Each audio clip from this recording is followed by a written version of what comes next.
everyone, Mark here. Today's video is going to be about 5 bands that I wasn't into, but I'm into them now. So I think there's always bands that we try to get into. I did a couple of videos already of bands that I try to get into, but I just can't. So now I have 5 bands that I wasn't into before, but maybe an album clicked, and I'm into them now. I like their sound now and stuff like that. And these are pretty popular bands. So let's get this going. First band I have here, they're from Tampa, Florida. They're a death metal band that formed in 1987. The band was called Alma, but they changed their name in 1989 to Deicide. Yeah, this is the Slayer of death metal. I was never a fan of Glenn Benton's vocals. I don't know, it just sounded like I don't know, so vocal effects, but I don't think he does vocal effects at all. It's just the layering of the vocals, the way that they produced it. But I don't know, I got into it a lot more, but I think it's because of their new album that they just released this year, Banished by Sin. That album made me a fan because it was a cleaner production. It sounded like the band was having fun on that album. Of course, the debut album is a classic, and the first 3 albums are awesome. I really dig this band now. I have no problems listening to any of their albums. Really, it's they're pretty consistent. Like I said, they're the Slayer of death metal. Pretty consistent band. I really dig it. If you don't like Slayer, you probably won't like Deicide. Is my take on it. So yeah, so Deicide is one band that I wasn't into, but I'm into them now. Second band I have here, this band is from Oakland, California.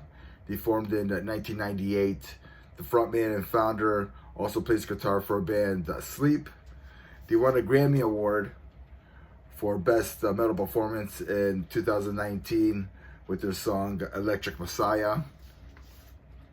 So if that doesn't give it away, yeah, I'm talking about High on Fire. Yeah, their new album, Come With the Storm, yeah, that all made me a fan, the album that came out this year. I never really stopped to listen to High on Fire before. I think I did. I think I saw them live, in a festival. We got Matt Pike, the frontman there. With the shirt off. I just never really. I wasn't at that time, especially in the early 2000s. I was more into early metalcore. So I wasn't really too into the heavy metal and the sludge metal that High on Fire kind of does, right? So yeah, so Mike Pike, he's just a riff machine. He has that Motorhead, that Lemmy style vocal approach to him, So yeah, there's a lot of variety in their new album, so I really like it. So that made me a fan. I don't really have a favorite album by High on Fire yet. I listened to a few albums already, and yeah, I'm really liking it. It's has a Motorhead vibe to it. It's really cool.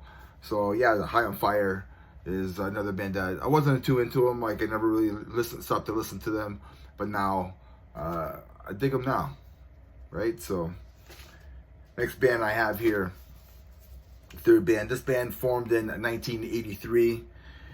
They helped pave the way for death metal, often called the first band in the death metal genre. If you haven't guessed that already, it's Possessed.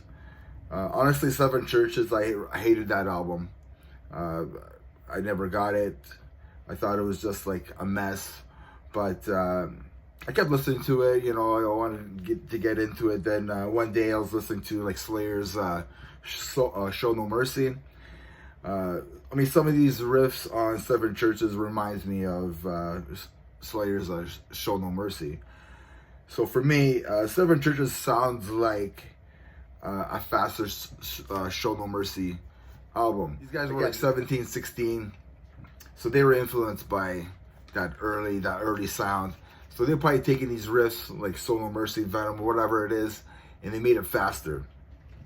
Now that's pretty cool because I can like hear it, you know, more and more listen to music and listen to these albums and different bands that my ear starts to adjust a lot more to music. Okay, so but I also like Beyond the Gates. They're from 1986. You know, it's a little bit more melodic, cleaner sound. They're better players now. So that made me really like the band as well, and it kind of made me a fan. Of course, then there's 2019's Revelation of Oblivion, and that's like a really great comeback album. You know, the band's been dismembered for a while, right? So yeah, so I think again Slayer kind of helps me get it.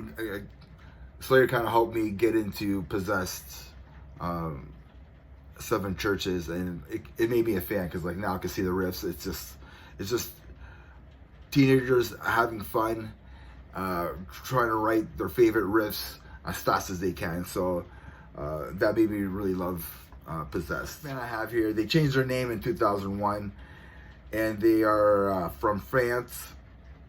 Also, they just performed in the Olympics. That's right, I'm talking about Gojira. The first time I heard Gojira was from the album Magma.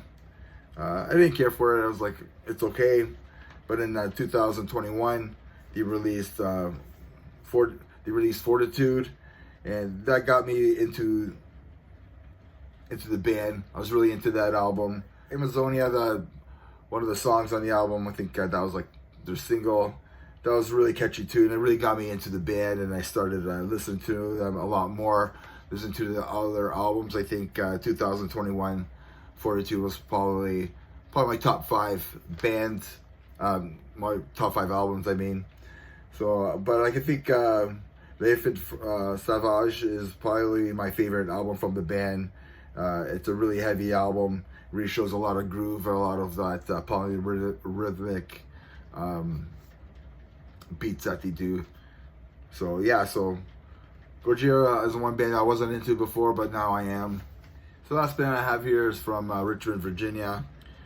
They formed in the year 2000. This is the crossover band, Municipal Waste. I wasn't too into them before because of the whole like DRI sound and style of thrash. I wasn't too into that really, but Municipal Waste's last album there, Electrified Brain from 2022 on Nuclear Blast. I think that was an awesome album.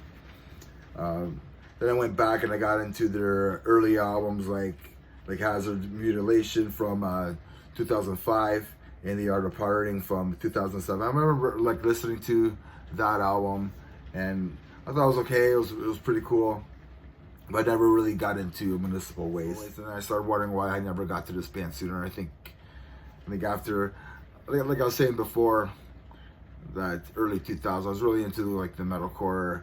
I guess they call it melodic metalcore, I guess you could say.